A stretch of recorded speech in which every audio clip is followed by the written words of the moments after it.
साथियों नमस्कार, मैं हूं पंकज उपाध्याय। आप देख रहे हैं अनंत वक्ता। रिव्यू सेक्शन में आज बात करेंगे विकास मिश्रा जी की लिखी हुई पुस्तक बखरी की। बखरी एक ऐसी पुस्तक है जो बयान करती है घर की उन बातों की। शायद इस दशक में कुछ गिनी चुनी पुस्तकें और उनके लेखकों की नज़रें इस पे गई हैं। विकास जी से सीधे बात करते हैं। आज के वीडियो में जानने की कोशिश करेंगे विकास जी से कि इस पुस्तक को लिखने का मतलब, मकसद और ज़रूरत क्या थी। विकास जी, कार्यक्रम में स्वागत है आपका। जी, बहुत बहुत धन्यवाद आपका। बखरी जी, ही क्यों? बखरी अगर नहीं तो फिर कुछ नहीं। जी तो हमारा जहाँ जन्म हुआ, जहाँ हमने आंखें खोली, तो वही बखरी थी। और बखरी एक ऐसा शब्द है, शायद नई पीढ़ी उससे परिचित न हो।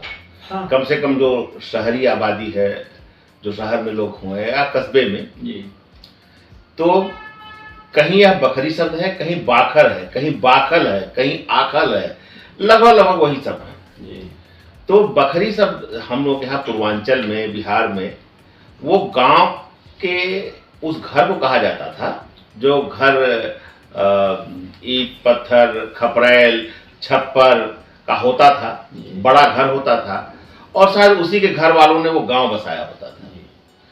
तो बखरी में सिर्फ ये नहीं था कि वो बड़ा घर है, उसमें बड़े दिल वाले भी होते थे। गांव का वो न्यायालय भी होता था, गांव का वो थाना भी होता था, वो शरण गृह भी होता था। कोई भी आफत किसी पर आ जाए, किसी परिवार पर आ जाए, तो उनको यह चलो बखरी तो है, बेटी की शादी तय कर लिए, अब कोई इंतजाम नहीं है, राशन नहीं है, पैसे कमी पड़ गई, तो इतना उनको यकीन है बखरी है, कोई दिक्कत नहीं आएगी। तो बखरी का मतलब ये कि जो घर पूरे गांव का एक तरह से पालनहार हो और वो सेक्रीफाइस खुद के लिए करें। कोई अपने बात आ जाए तो वो कुर्बानी दे किसी भी हद तक, लेकिन गांव पर आंच, गांव की मर्यादा पर, गांव की परंपरा पर, सभ्यता पर कोई आंच नहीं आनी चाहिए। आप कई दशकों से, 2 दशकों से तकरीबन पत्रकारिता में हैं, प्रिंट से होते हुए इलेक्ट्रॉनिक तक 28 साल बेमिसाल पत्रकारिता और अनवरत ये चल रही है। दिल्ली और आसपास पत्रकारिता जब राजनीतिक हो, ऐसे वक्त में फिर से वापस लौट के आप अपने जिले गोरखपुर महाराजगंज की बखरी की बात उठा रहे हैं। कैसे मन में आया कि इस दो अलग अलग जिंदगी है, मॉडर्न पत्रकारिता दिल्ली की, फिर बखरी तक वापस जाना, इतना वक्त कैसे निकाल पाए आप? जो व्यस्त से व्यस्ततम आदमी है और जो खाली से खाली, मतलब एकदम से खाली है, जी दिन में 24 घंटे ही सबके पास है, किसी के पास वो उससे ज्यादा नहीं, उससे कम भी नहीं। जी किसी के लिए वक्त काटना मुश्किल है, किसी के पास वक्त निकालना मुश्किल है, लेकिन वक्त मैनेज करना होता है, कहीं कहीं से कटौती करनी होती है।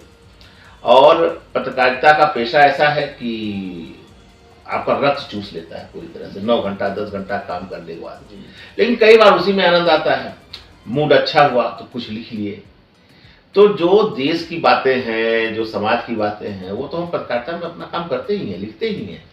लेकिन जो रह जाती हैं अपनी बातें, जिसका कोई मंच नहीं है, घर परिवार की बातें, गांव की वो बातें जिनकी वजह से गांव का वजूद है, अस्तित्व है, और बहुत सारी चीजें खत्म हो रही हैं, उन्हें हम याद करते हैं। हमारा फर्ज है कि हम अपनी नई पीढ़ी को उसको बताएं। इसमें कई चैप्टर आपने जोड़े हैं। चली गई माँ, खैर आपकी माता जी भी दिवंगत रही, और उन पे लिखा है 2 हंसों का जोड़ा बिछड़ गया, अम्मा का कुनबा, चलिए शुरू से चलते हैं।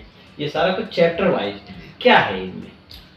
दरअसल ये कहानी शुरू होती है मेरे घर से। जी ये है तो मेरे बकरी की कहानी। गांव में जो मेरा घर था, मेरे पूर्वजों ने ही वो गांव बसाया था, आसपास कई गांवों को बसाया था। जी तो हमारे जिन्होंने बसाया था उन्हें तो हमने नहीं देखा था, लेकिन हमने अपनी माँ को देखा था, अपने पिताजी को देखा था। तो जब अपनी माँ को देखा था तो गांव उसके लिए गांव नहीं था, एक घर था, और जिसकी वो मुखिया थी। हमारे गांव में हिंदू भी है, मुस्लिम भी है, 35 से 40%, शायद 45% मुस्लिम है। तो हिंदू हो या मुस्लिम, उनके यहाँ जब दामाद आता था, ससुराल अपने आता था, तो सबसे पहले मेरे ही घर आता था और मेरी माँ का पाँव छू के ही अपने ससुराल जाता था। और जब बेटी विदा होती थी तो अपने घर से आती थी और मेरी माँ के पास आशीर्वाद लेकर के ही जाते थे। ये कोई गांव की मानी हुई परंपरा नहीं थी, ये माँ का प्यार था जो बांटा था उसने। वो हर दामाद को 5 रुपए 10 रुपए देती थी। तो पूरा गांव जो है उसके लिए परिवार था। वो किसी को बुलाती थी, मतलब जितने हम लोगों की उम्र के थे, थोड़ा ज्यादा थे, सब उसके बेटे थे। उसका संबोधन था, किसी का जय गधा हुआ, ए दहिजरा कहाँ जा रहे हैं, वो इतना खुशी खुशी आता था।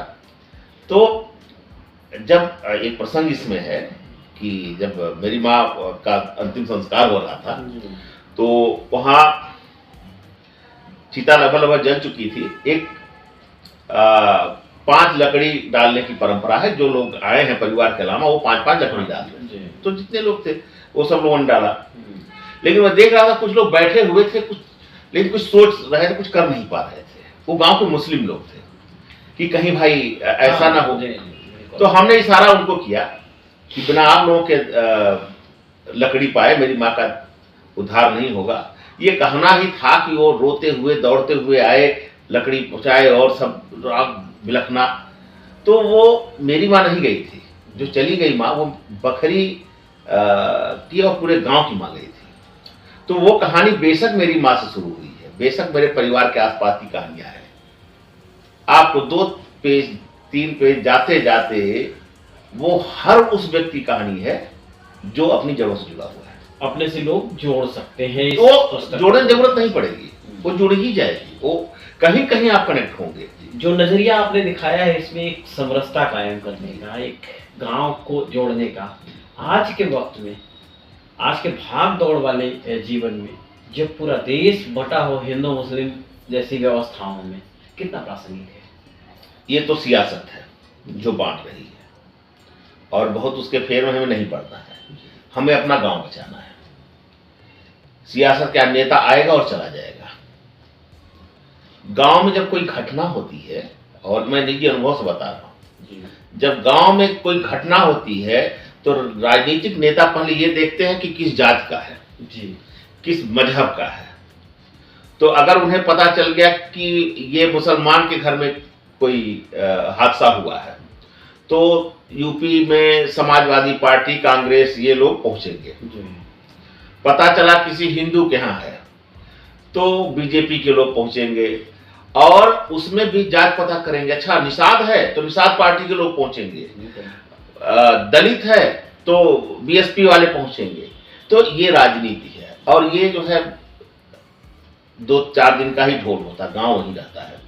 तो अपना गांव बचाने के लिए गांव के सक्षम लोगों को खड़ा होना चाहिए, क्योंकि आप अपना पड़ोसी नहीं बदल सकते। पड़ोसी अगर मुस्लिम है आपका, आप हिंदू हैं, या पड़ोसी हिंदू है और आप मुस्लिम हैं, आप उसे नहीं बदल सकते।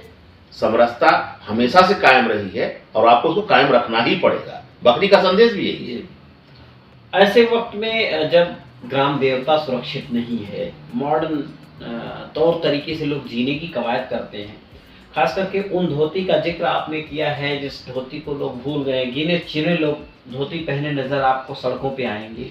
ये कैसे सांस्कृतिक व्यवस्था जीवित रहे और पुराना भारत विकसित कैसे हो, इसकी कल्पना आज इस किताब में आपने कैसे किया है। देखिए मेरा कहना यह है कि आप धोती पहनकर पाप करें, बेहतर है जींस पहन के कुछ पुण्य कर लें।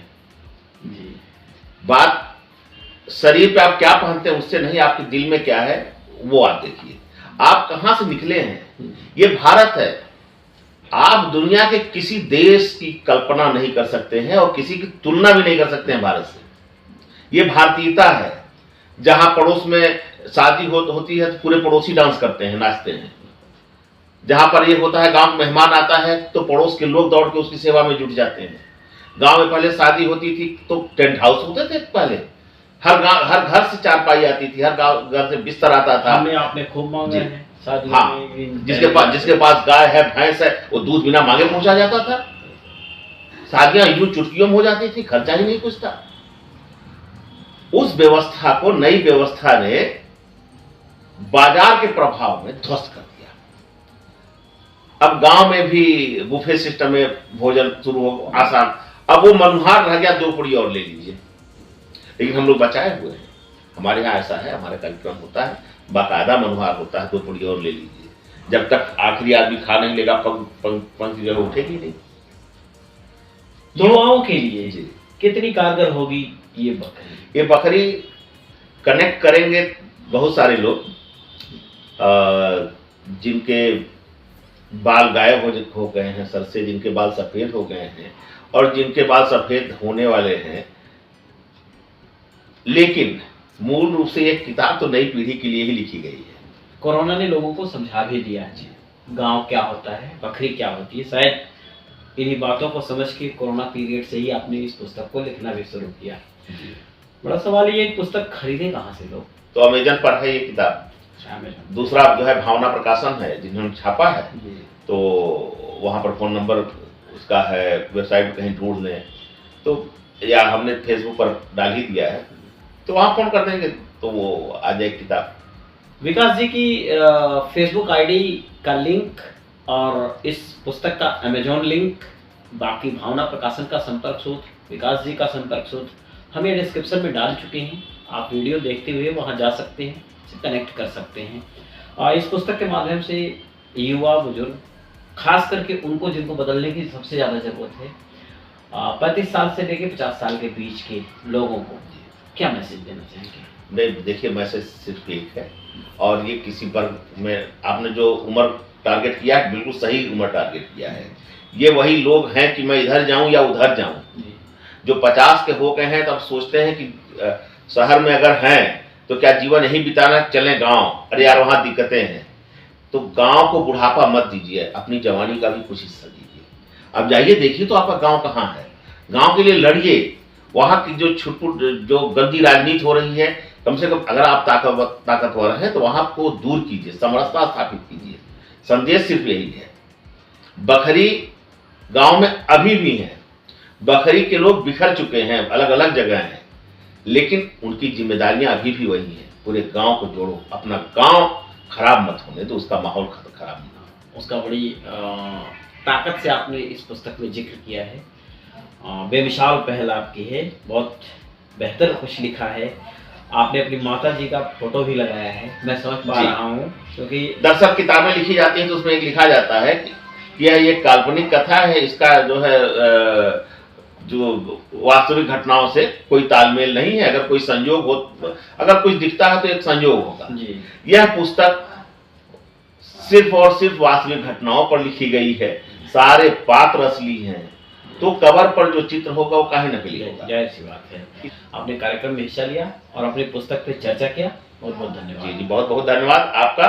और हम चाहते हैं कि बखरी दूर दूर तक पहुंचे और लोग अपनी जड़ों से, अपने गांव से जुड़े और गांव में एक बार फिर से बाहर आए और शहर की जवानी गांव जाए, शहर का बुढ़ापा गांव में पहुंचे। बहुत अच्छी बात है। ऐसे ही किसी दूसरे शख्सियत के साथ भेंट करेंगे और किसी दूसरी बेमिसाल पुस्तक का जिक्र करेंगे। बने रहिए, बहुत ध्यान से रहिए। धन्यवाद, नमस्कार।